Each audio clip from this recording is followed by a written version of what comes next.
So on today's episode, I'm going to be taking you through the tier rankings for the Warhammer 40K Commanders. I'm going to start things off at the lowest tier, that's right, the D tier, working my way up to the C, B, A, and finally to the top of the top, the greatest of the great, the S tier Commanders. Now, a couple of quick disclaimers before we jump into things. This list is 100% based off of my own opinions, and your opinions for where these commanders should land in the tiers might differ, and that's okay. Also, as I am a casual commander player, these rankings are done from a casual commander perspective. Meaning that yes, in some instances, some commanders can be built in a much more competitive way, and those commanders should then be bumped up, but again, as a casual perspective, this is how I would assume a commander is going to be played if I sit down at a table against that commander in a casual game. Also, keep in mind that these rankings are done within the vacuum of Warhammer 40K. That means that these commanders are only being compared to each other when they are ranked. Which means, for example, that an S tier commander from this list might not be the same as an S tier commander from a list for, say, Dominaria United. So again, it's just all these commanders in comparison to each other. But now with all that said, blame Eddie in the comments below, because Eddie has done a fantastic job during spoiler season, and I am very thankful for Eddie. And also blame Eddie in the comments below, because Eddie definitely helped out with these rankings as well. And yeah, if you disagree with anything I say on this episode, make sure you blame Eddie. And now with all that said, let's jump into it.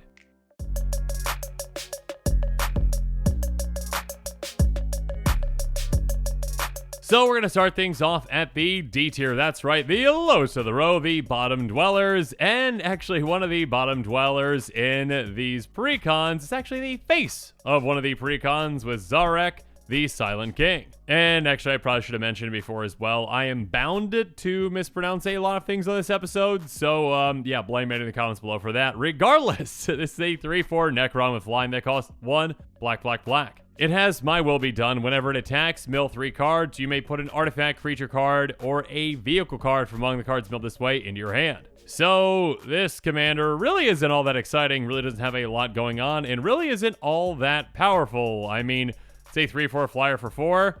Meh. And then it has a trigger. Okay, it mills me a little bit, which might help with certain things, but also it doesn't guarantee that I'm even going to get a benefit from that, really. I have a chance of hitting an artifact, creature card, or a vehicle card from those top 3, but if I don't, just out of luck. You don't get anything out of that. And of course, that's it. That's all this commander does. So yeah, for many reasons, and in comparison to the other commanders in these precons, Zarek, or however you say your name, you definitely belong in the D tier. But don't worry, joining you in the D tier is Naam Shai Murad, a 3/3 human rogue for 2 white-black. It has Rogue Trader. Whenever it deals con damage to a player, you may have that player return target permanent card from their graveyard to their hand. If you do, that player chooses a permanent card in your graveyard, then you put it onto the battlefield under your control. So this commander is incredibly specific in what it does, and yeah, what it does isn't really all that impactful. Or at least I should say, it's going to take quite a bit of a setup to actually make it impactful, and even then, well, there are certain things that are kind of out of your control. First up, you've got to get this through on an opponent, and it has no evasion at all. So you need to make sure it's evasive to ensure that you can get it through on at least one opponent. But on top of that, the opponent that you want to get it through it on has to be one that actually has a permanent card in their graveyard. If they don't, you're not getting anything out of this. And of course, finally, you need to ensure that you can actually get something, into your graveyard that you want to cheat out into play, and that you can protect your graveyard as well. So there's just a lot of moving parts to this commander without really being all that impactful. So yeah, it just lacks a lot of potential. And again, I mean, you are giving your opponents back something to actually get a benefit too. So yeah, just overall, definitely deserving of being in the D tier.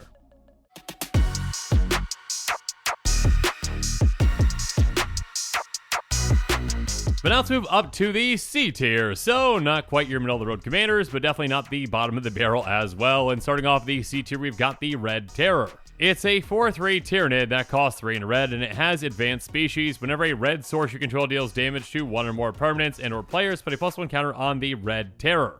Okay, so first up, there's a somewhat, I would even say, unneeded limitation on this creature. It says whenever a red source you control deals damage to one or more permanents. So obviously if that limitation wasn't there, sure. I mean, if you've got, a red damage base board wipe that can ping every single creature, this could get a ton of counters on it very quickly. But again, that's all this is doing. That is all this is doing, is getting counters. It doesn't have any way to get through, doesn't have any way to trample through its damage. So yeah, even with that, if that, restriction was taken off, it might make it to the B tier, but it does have that restriction. So yeah, of course, there are ways to still take advantage of this trigger the way that it is like a goblin sharpshooter. It is more limited. It can still get, a good amount of power, but still you need to find ways to actually get this through. And at the very end of the day, it's probably just going to be a Voltron kind of a commander, and it definitely has, let's just say, a lack of potential in compared to some of the other commanders from these precons. So, the Red Terror, congratulations, you are a C tier commander.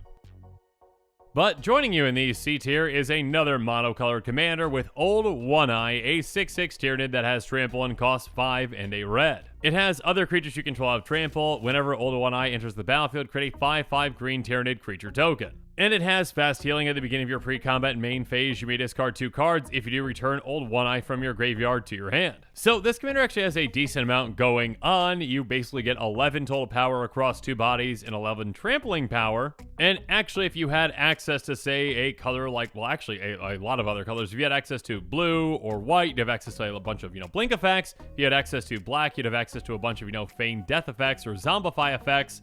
But at the end of the day, you don't really have too many ways to use and abuse that ETB to make an army out of those creatures. Now, you also do have a couple of populated effects too that you can really take advantage of as well. But obviously, if you had access to white, this commander, if this was a Celestia commander, this would have a lot more potential and could be a bigger heavy hitter with, again, all the ways to blink, all the ways to populate and make more creature tokens. It is nice that you can get this commander out, and kind of get it back from your graveyard to avoid paying commander tax. And of course, there are some things you actually might want to discard. In some ways, you can take advantage of that.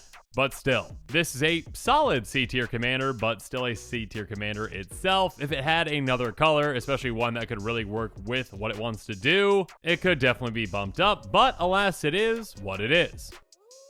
Next up in the C tier, we've got Lucius the Eternal, a 5/3 Astartes warrior with haste that costs 3 black-red. It has Armor of Shrieking Souls. When it dies, exile a 2-star creature an opponent controls. When that creature leaves the battlefield, return Lucius the Eternal from exile to the battlefield under its owner's control. So this commander has one great quality. It can be really, really, really hard to deal with because you can just keep getting it back out again and again and again. Now, that being said, you are dependent on your opponents actually having creatures in play, but of course there are actually ways that we can ensure that our opponents do get creatures as well. And once we're set up properly, we can do some pretty spicy things with this commander, whether it's using something like, Attrition or Warstorm Surge or even like Phyrexian Plague Lord to really take advantage of this commander, leaving battlefield, coming back in, taking creatures out, etc., etc. So once you're set up, it can be very effective, but again, it does require quite a bit of setup to really get things going. And outside of just, a commander that can come back pretty easily, it doesn't really do, much else, even though it's a very spicy commander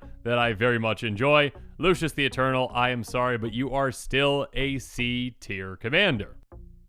And speaking of a spicy new commander that is also in the C tier, we've got Karn the Betrayer, a 5/1 Astartes Berserker that costs 3 and a red. It has Berserker, it attacks each combat if able, it has Sigil of Corruption. When you lose control of it, draw 2 cards, and it has the Betrayer. If damage would be dealt to it, prevent that damage, an opponent of your choice gains control of it. Now, this is, again, a very spicy commander with a lot of potential, and this one, I think, really is dependent on how good at politicking you are with the potential that it does have. If you aren't good at politicking, again, with that trigger of whenever it's dealt damage, it's prevented and an opponent gains control of it, that is a choice that each player can make. So if you pass this around to another player, well, then that player gets to choose when that trigger goes off where this commander goes. And if you haven't found a way to work it out with them that you keep giving it back and forth, that player could give it to someone else and then someone else, and your opponents can actually end up gaining a lot more value out of this than you. Again, if you are very good at politicking and you set yourself up properly, you can get a ton of value out of this and you can do a lot of spicy things, but there are definitely some limitations to it. So at the end of the day, again, Karn, you are a very spicy and exciting commander,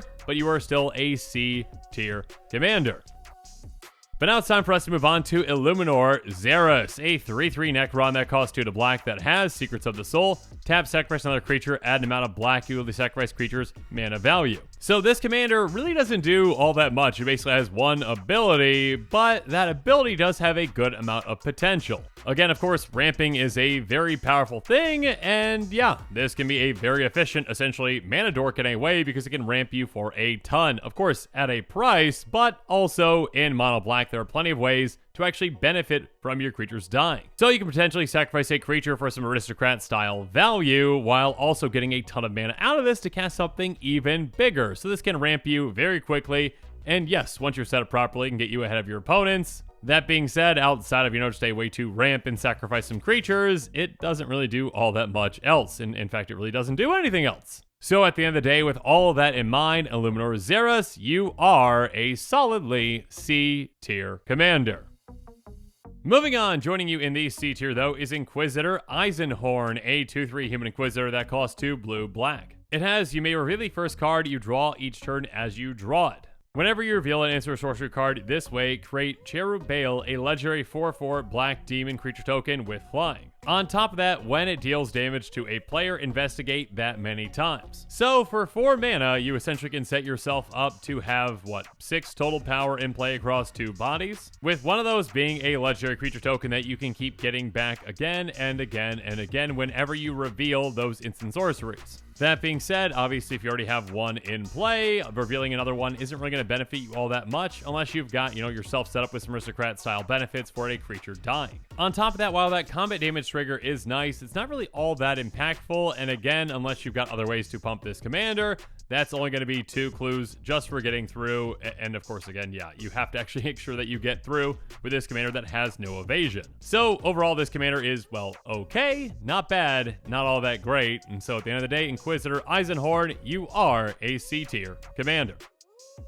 Next up in the C tier, though, we've got Death Leaper Terror Weapon, a 3/3 Tyranid with flash and haste that costs 2 red-green. It has flesh hooks. Creatures you control that enter the battlefield this turn have double strike. So this is a commander that can take advantage of creatures in different ways, and actually it kind of shows that off with its own keywords, flash and haste. Yeah, utilizing flashy or hasty creatures is going to be great in this kind of a deck. If you've got creatures with haste or creatures that you can give haste to, you can be very aggressive with those creatures because obviously with double strike, you can hit with them essentially twice as hard. And of course, in a more defensive way, if your opponents are attacking you and you can flash in a creature or 2, you can utilize them better for blocking with that double strike as well. So this commander does have some potential, and there are some powerful plays that you can make with it, but truly, at the end of the day, in comparison to some of the other commanders in these precons, this one just doesn't make it out of the C tier.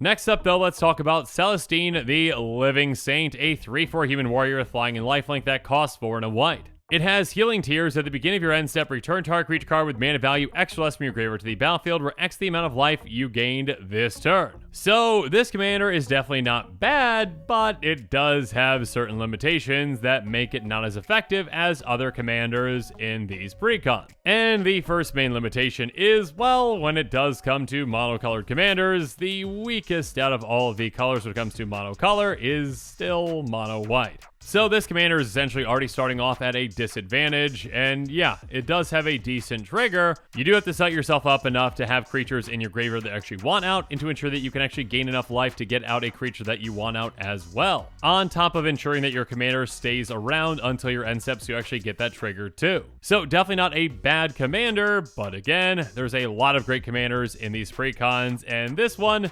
just is a C tier commander.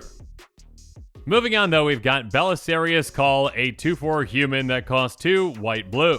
It has Ultima Founding, tap 2 untapped artifacts you control, create a 2/2 white Astartes Warrior creature token with Vigilance. And Master of the Machines, tap X untapped creatures you control. The top X cards of your library. You may reveal an artifact card from among them, put it in your hand, put the rest of the bottom of your library in a random order. So this commander could essentially utilize other things to help you build up the number of creatures you have, and with those creatures, get cards off the top of your library. Now, this one definitely requires some setup to be effective. I mean, with an empty board, it really doesn't do anything at all. You need to get some artifacts out there to actually make other creatures, and you need to get creatures out there to really make the most out of that ability to get artifacts off the top. And tapping 2 of your artifacts is actually a decent cost depending on what artifacts you have in play as well. And of course, to ensure that you're actually going to get something off the top, you need to tap a bunch of creatures for that as well. So not a terrible commander at all, but one that does require quite a bit of setup. And yeah, with all these factors in mind, it is a C tier commander.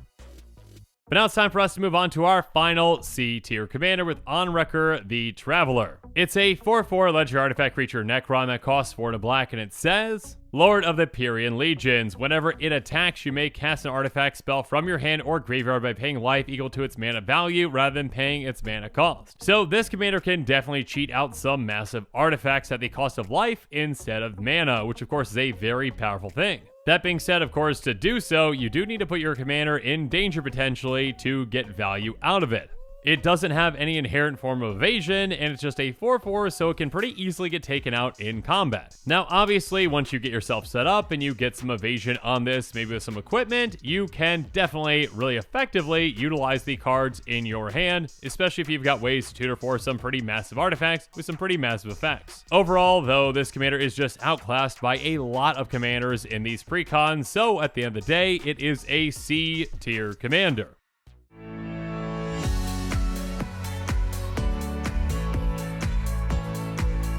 So now it's time for us to move on to the more middle-of-the-road commanders, those B-tier commanders from these precons, and let's start things off with one of the base commanders with the Swarmlord. It's a 5/5 Tyranid for 3 green, blue, red, and it has rapid regeneration. The Swarmlord enters the battlefield with 2 counters on it for each time you've cast your commander from the command zone this game. And Xenos Cunning, whenever a creature you control with a counter on it dies, draw a card. Now, this commander does cost quite a bit of mana at 7 mana. That being said, if you are able to keep recasting your commander, I mean, you are in green, so you can ramp quite a bit, your commander can get quite massive throughout the game. And while your commander is in play, it has potential to draw quite a few cards. Again, whenever any of your creatures die, you draw a card, as long as they had a counter on them, and it doesn't matter what kind of a counter that is. On top of that, this commander does not specify non-token creatures. So this commander does have a lot of potential for a lot of card advantage. Again, though it is a high converted mana cost commander, it can give you a lot of value out of it throughout the game if you get set up properly. To be honest, if you took off that first part, making this commander massive, and you made this just, a lower to the ground commander, maybe like 3 mana, yeah, this commander would probably bump up a tier. But its high mana value definitely makes it somewhat weaker, so yeah, the Swarmlord, welcome to the B tier. Moving on, how about Inquisitor Greyfax, a 3/3 human Inquisitor with Vigilance that costs 1 white, blue, black. It has Unquestionable Wisdom. Other creatures you control get +1/+0 and have Vigilance. And on top of that, Hunt for Heresy, pay 1, tap target creature and opponent controls, investigate. So this is yet another 3-color commander, so you've got access to a lot of fantastic cards, especially ones that can work well with this commander. Giving your creatures a pump effect, also on top of that, giving them Vigilance can be a great way to be aggressive with creatures, especially low to the ground creatures that might be evasive. And of course, you can also help get creatures through with that ability, tapping down your opponent's creatures, and also giving yourself clues, which you of course can utilize for a lot of effects, outside of just sacrificing it to draw a card. There are plenty of ways to take advantage of artifacts being in play, or sacrificed, etc, etc. So this commander actually does a decent amount of things, has access to some good colors as well for what it wants to do. I mean, untapping this and tapping it again is definitely something you can utilize a lot with this commander. But yeah, at the end of the day, it's a solid commander, but it is solidly in the B tier. Moving on, we've got Mortarion Demon Primarch, a 5/6 Demon Primarch with flying that costs 5 and a black. It has at the beginning of your end step, you may pay X. If you do, create X to 2 Black Astartes Warrior creature tokens with Menace. X can't be greater than the amount of life you lost this turn. So this commander can be quite mana hungry, but by investing in a lot of ramp sources to try to get this commander out quickly, you can also take advantage of that end step trigger to make a massive army quite quickly as well. Now there is a cost for that massive army. In mono black though, you do have access to cards that I like to call life setting cards. You can actually utilize certain abilities, pay life again and again and again to ensure that you can get the most out of that trigger at the end step. And of course, by making a massive army of creatures, you can hit very hard and again get through in a lot of situations because of that menace. But of course, you can also take advantage of some fantastic aristocrat style synergies. I mean, even like a blood artist can help you out a lot in getting that life back by draining your opponents. and helping you sustain your own life. So yeah, at the end of the day though, a solid B tier commander, one that is mana hungry, but one that, well, if you do dedicate yourself to losing a lot of life and producing a lot of mana, can make you a massive army. And speaking of making a massive army, next up we've got Imhotep the Stormlord, a 3/3 Necron that costs 2 black. It has Fade Run. Whenever one or more artifact cards leave your graveyard, create 2/2/2 black Necron Warrior artifact creature tokens. And also Grand Strategist. At the beginning of combat, on your turn, another target artifact creature you control gets +2/+2 and gains menace until end of turn. Now that trigger is not bad, but the one that obviously matters the most is the ability to make a bunch of 2/2s whenever you have artifacts leave your graveyard. There is a limitation again where it says 1 or more, but there are plenty of different effects that can still take advantage of this that are one-off effects that we can repeat throughout the game. And of course, there are certain loops that we can do as well when set up properly to make an absurd amount, if not an infinite amount, of those creature tokens. So yeah, this commander does have a lot of potential. Again, it is quite limited in it just being a mono black commander, but there are plenty of mono black cards that work very well with this commander and with a strategy built around it. So at the end of the day, with all this in mind, Imhotep the Stormlord, you are a B tier commander. Joining you in the B tier though is Commissar Severina Rain, a 2/2 human soldier for 1 white/black that has leading from the front. Whenever it attacks, each opponent loses X life, where X is the number of other attacking creatures. And summary execution, pay 2, sacrifice another creature, you gain 2 life and draw a card. So this commander can heavily benefit you from leaning really hard into low to the ground evasive creatures. By being very aggressive with this commander, you can drain your opponents out quite quickly. Now, that said, you definitely need to find some ways to ensure that this commander can either survive combat or you've got ways to get it back. So yeah, there are of course plenty of great ways to make it evasive, but you need to ensure that this commander, which is crucial to the strategy, sticks around. And of course, if you need to swap out some of your creatures for some life gain in card draw, you can definitely do that with this commander, though there are more effective sacrifice outlets out there. Again, though, at the end of the day, a very solid, low-to-the-ground, aggressive commander, but one that is still solidly in the B tier.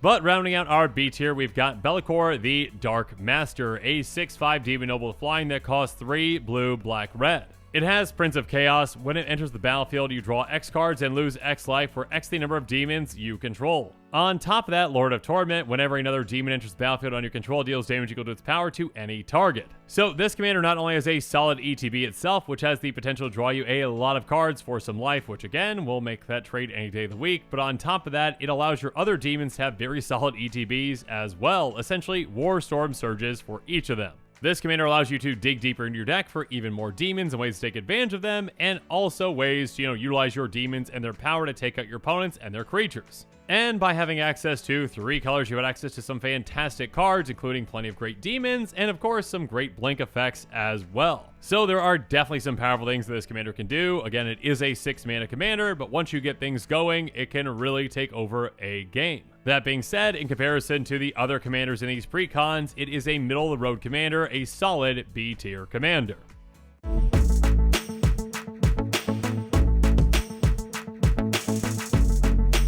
But now let's move up a tier to the A tier, with ones that are above those middle-of-the-road commanders, but not quite to the top tier. And we're starting things off with Magus Lucia Kane, a 1/1 human Tyranid wizard that costs 1 green, blue, red. It has Spiritual Leader. At the beginning of combat on your turn, put a +1 counter on target creature. On top of that, Psychic Stimulus, tap, add colorless. When you next cast a spell that X its mana cost or activate an ability with X its activation cost this turn, copy that spell or ability, may choose targets for the copy, and of course a copy of a permanent spell becomes a token. So that first trigger is not bad, and of course there are ways to take advantage of it, but the one that does matter is that this is basically a mana dork that can double up anything that has an X for you. So yes, there are definitely some fantastic abilities that you can double up, and of course on top of that, doubling up your X spells can be huge. Even just considering an X mana value creature, well, getting 2 copies of it is double the value, double the fun, and yeah, you can do some pretty powerful things with this. Especially considering that you are in Teamer, so yeah, you've got access to the best ramp, the best card draw, and a lot of great big burn effects as well if you need them. So Magus Lucia Kane is a very powerful commander, one that isn't quite at the top, but definitely up towards there. And joining you in the A tier though is Gyerson Starn Kellermorph, It's a 3/2 Tyranid human that has Ward 2 and it costs 1 blue-red. It has 3 auto stubs. Whenever another source you control deals exactly 1 damage to a permanent or player, Geierson Star and Kellermorph deals 2 damage to that permanent or player. This commander actually has a lot of potential once you are set up, and yeah, can do some very powerful and very brutal things. Just think of it in a group slug style strategy that has a lot of different ways that can dish out a single point of damage repeatedly throughout the game. That single point of damage all of a sudden becomes 3 total points of damage, 1 from the actual source and 2 additional from this commander. And because the damage is actually coming from your commander itself, by giving it, keywords like Death Touch or Lifelink, it can become even more impactful. By giving it lifelink, you can gain an absurd amount of life throughout the game when it's dishing out that extra 2 damage every single time. And with Death Touch, well, if you have anything that pings your opponent's creatures for 1, your commander then pings them for 2, and no matter what their toughness is, they are taken out thanks to that Death Touch. So yeah, this commander, when set up properly, can be quite brutal, quite effective, and quite powerful as an A-tier commander. Next up in the A tier, though, we've got our final face commander from the precons with Abaddon, the Despoiler. It's a 5/5 Astartes warrior with trample that costs 2 blue, black, red. It has Mark of Chaos Ascendant. During your turn, spells you cast from your hand with mana value X or less have Cascade, where X is the total amount of life your opponents have lost this turn. So there are plenty of ways in these colors to ensure that your opponents are going to lose life on your turn. And by ensuring that there's a massive amount of life lost, well, essentially you can ensure that every single card in your hand during that turn is going to have Cascade, which of course can provide you with an absurd amount of value. That then of course leads to your opponents losing even more life. So yeah, this commander can definitely get quite out of hand quite quickly, and Cascade, yeah, it's just a very powerful mechanic as it is. So giving all your spells Cascade, there are some brutally powerful things that you can do. At the end of the day, though, as powerful as this commander is, there are still some that are just above it in that S tier. But before we talk about those S tier commanders, let's talk about the final A tier commander with Magnus the Red. It's a 4/5 Demon Primarch with flying that costs 3 blue red, and it has Unearthly Power. Instant sorcery spells you cast cost 1 less to cast for each creature token you control. On top of that, it's got Blade of Magnus. Whenever Magnus the Red deals combination to a player, create a 3/3 red spawn creature token. This commander is one that I was definitely on the fence about actually moving it up to the S tier. It is really close in my opinion. It doesn't take much setup to have this commander go completely out of control. And of course, you can have some massive turns with this commander. I mean, you can cast spell after spell after spell, making more and more creature tokens, filling the board, essentially just doubling the number of creatures you have every single time. With the right X mana creature token making spells, and yeah, essentially you can storm off quite quickly, or you can utilize some fantastic ritual effects in these colors, or yes, even extra turn effects. So of course, there are some incredibly brutal and effective versions, of decks that can be built around this commander, but at the end of the day, there are still some commanders in these precons that I believe stand above this excellent commander.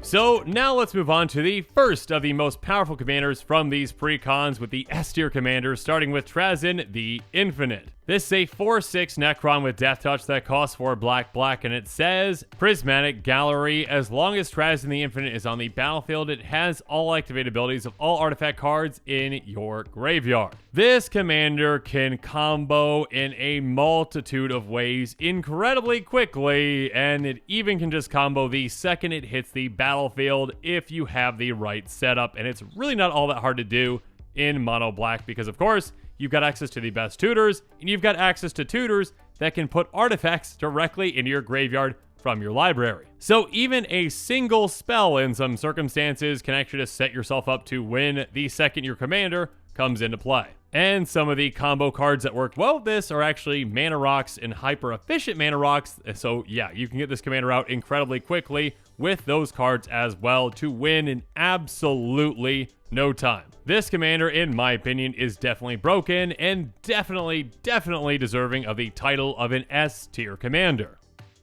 But now it's time for us to move on to the final commander in today's episode, the last S tier commander with Moranis Calgar, a 3/5 Astartes warrior with double strike that costs 2 white, blue, black. It has Master Tactician. Whenever one or more tokens enter the battlefield under your control, draw a card. And also Chapter Master. Pay 6, create 2/2/2 white Astartes Warrior creature tokens with Vigilance. Though this commander does have somewhat of a limitation, again, it does say one or more tokens, that limitation really doesn't stop this from being an S tier commander at all. Because it is not limited on when those tokens come into play, and it is also not limited to just once a turn with those, and it is not limited to a certain kind of token. It doesn't matter what kind of a token it is, creature token, treasure token, clue token, does not matter. You get to draw a card when it comes into play. So the amount of card draw that this can provide you throughout the game is just absurd. And of course, on top of that, even with that second ability, actually, there are ways to combo with this very efficiently and effectively. This commander has absurd potential, and of course it has access to 3 very powerful colors for what it wants to do, so yeah. Marneus Calgar, you are definitely deserving of the title of an S tier commander. Now, really quick, as this episode is wrapping up, first up, I really hope that you enjoyed my tier rankings, and I'd love to hear from you, so comment below and let me know what your thoughts on these tier rankings are. On top of that, make sure you check out my Golden Pig episode on these Warhammer 40,000 commanders so you can find out what my favorite commanders are from these products and why. And of course, as always, thanks again and have a good one. This show and episodes like this one are possible thanks to viewers like you. If you're looking for an easy way to help support this show, make sure that you like, share, and subscribe. Also, hit that bell notification icon so you don't miss any new episodes. You can also go check out our playmats and other merchandise at thecommandersquarters.com. We also have a ton of brand new t-shirt designs in stock, so make sure you check out those as well. Another easy way to support this show is with our TCG Player affiliate links. So whether you're buying a deck or individual cards, you can use this general link right here or one in the description. And the final way that you can support this show is by supporting us directly by becoming a patron. There are many benefits to being a patron, and I truly couldn't do this without all their support.